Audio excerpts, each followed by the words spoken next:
بسم اللہ الرحمن الرحیم۔ السلام علیکم دوستو ناظرین، اس ویڈیو کے اندر ہم آپ کو ایک اللہ کے ولی کی بہت عجیب و عبرتناک توبہ کا واقعہ بتانے والے ہیں کہ آپ ایک حسین اور جمیل لڑکی کے عشق میں مبتلا ہو گئے اور پھر آپ نے توبہ کری۔ تو دوستو آئیے ناظرین جانتے ہیں حضرت عبداللہ بن مبارک مروزی رحمۃ اللہ تعالیٰ علیہ کا واقعہ۔ ناظرین، تابعین میں سے امام طریقت سید جوحاد قائد اوتاد حضرت عبداللہ بن المبارک مروزی رحمۃ اللہ تعالیٰ علیہ ہیں۔ آپ مشائخ طریقت میں بڑی قدر و منزلت والے اور اپنے وقت میں طریقت و شریعت کے اسباب و احوال اور اقوال کے عالم و امام زمانہ تھے۔ آپ کی کرامتیں بکثرت مشہور ہیں۔ آپ کی توبہ کا واقعہ بھی عجیب و عبرتناک ہے۔ آپ ایک حسین و جمیل باندی کے عشق میں مبتلا ہو گئے۔ ایک رات اپنے ایک دوست کو لے کر اپنے معشوقہ کی دیوار کے نیچے جا کر کھڑے ہو گئے۔ وہ معشوقہ بھی چھت پر آ گئی۔ صبح تک یہ دونوں ایک دوسرے کے نظارے میں مست رہے، یعنی کہ ایک دوسرے کو دیکھتے ہی رہے۔ جب فجر کی اذان ہوئی تو آپ نے گمان کیا کہ عشاء کی اذان ہوئی ہے، لیکن جب دن چڑھا تو آپ سمجھے کہ تمام رات اس کے حسن کے نظارے میں بیت گئی ہے۔ یہی بات آپ کی تنبیہ کا موجب بنی۔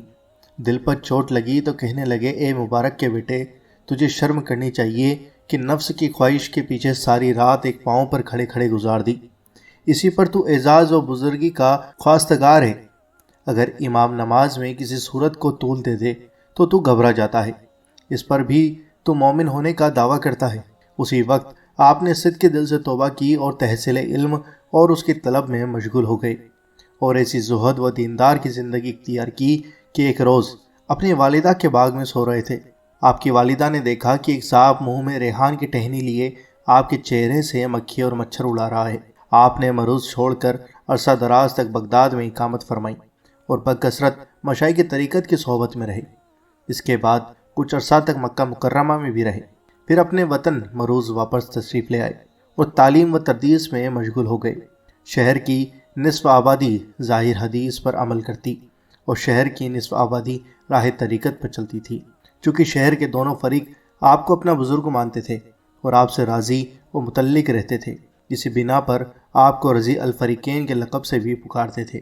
آپ نے اس جگہ 2 کمرے بنائے، ایک متبعین احادیث کے لیے اور ایک اہل طریقت کے لیے۔ دونوں کمرے آج تک انہی قدیم بنیادوں پر قائم ہیں۔ اس کے بعد آپ وہاں سے حجاز آ گئے اور یہیں پر سکونت اختیار کر لی۔ آپ سے لوگوں نے پوچھا، آپ نے کون سی عجیب و غریب چیز دیکھی ہے؟ فرمایا، میں نے ایک راہب کو دیکھا جس کا بدن ریاض و مجاہدی سے لاغر و نحیف ہو گیا تھا اور اس کی کمر دھوری ہو چکی تھی۔ میں نے اس سے پوچھا، اے راہب، خدا تک رسائی کی کون سی راہ ہے؟ اس نے کہا، اگر تم اللہ کو جانتے ہو تو اس تک رسائی کی راہ بھی جانتے ہوں گے۔ پھر کچھ دیر بعد اس نے کہا، مجھے دیکھو، میں اسے نہیں جانتا، لیکن اس کی عبادت میں نے اپنا یہ حال بنا لیا ہے۔ تم اسے جانتے ہو لیکن تم اس سے دور ہو۔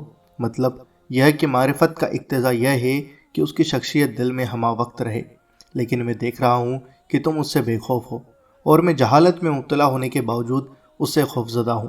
حضرت عبداللہ بن المبارک رحمۃ اللہ تعالیٰ علیہ فرماتے ہیں کہ میں نے راہب کی یہ نصیحت گرہ میں باندھ لی۔ اس نے مجھے بہت سے ناجائز افعال سے باز رکھا ہے۔ آپ کا ایک قول یہ ہے کہ خدا کے دوستوں کا دل ہرگز ساکن نہیں ہوتا، وہ ہمیشہ بے قرار رہتے ہیں، کیونکہ اس طبقہ پر سکون و آرام حرام ہے۔ اس کی وجہ یہ ہے کہ چونکہ وہ دنیا میں حصول مقصد کی خاطر بے قرار ہوتے ہیں اور آخرت میں منزل مقصود حاصل ہونے کی خوشی میں، کیونکہ دنیا میں حق تعالیٰ سے غائب ہونے کی وجہ سے ان پر سکون و آرام جائز نہیں ہوتا، اور عقبہ میں بارگاہ حق میں اس کی تجلی و رویت کی وجہ سے انہیں قرار نہیں آتا۔ ان کے لیے دنیا عقبہ کی مانند ہے، کیونکہ دل کو سکون یا تو مقصود و مراد کو پالنے سے حاصل ہوتا ہے یا اپنے مقصود و مراد سے بے خبری و غفلت دنیا و آخرت دونوں جگہ جائز نہیں۔ اس لیے محبت کی وارفتگی سے دل کو قرار کیسے حاصل ہو؟ دوستو، آپ نے یہ کرامات سنی حضرت عبداللہ بن مبارک مروزی رحمۃ اللہ تعالیٰ علیہ کی کہ آپ ایک لڑکی کے عشق میں مبتلا تھے، پھر اللہ نے آپ کو راہ دکھائی اور آپ اللہ کی راہ میں نکل پڑے اور آپ اللہ کے بہت بڑے ولی ہو گئے۔ تو دوستو، اللہ سے دعا ہے کہ اللہ تعالیٰ ہمارے دلوں کو بھی موڑے اور اپنی راہ کی طرف موڑے، تاکہ ہم بھی اللہ کی عبادت کر سکیں اور حضور نبی کریم صلی اللہ تعالیٰ علیہ وآلہ وسلم کے نقش قدم پر چل سکیں اور سنتوں پر عمل کر سکیں۔ آمین، اللہم آمین۔ دوستو، آپ بھی کمنٹ باکس میں آمین ضرور لکھیں، کیا پتہ کس کے منہ سے نکلا ہوا آمین کب قبول ہو جائے۔ دوستو، مجھے امید ہے کہ آپ کو یہ ویڈیو پسند آئی ہوگی۔ اس ویڈیو کو دل سے لائک کریں، شیئر کریں، اور اگر آپ چینل پر نئے ہوں تو سبسکرائب کر کے بیل آئیکن ضرور دبا دینا۔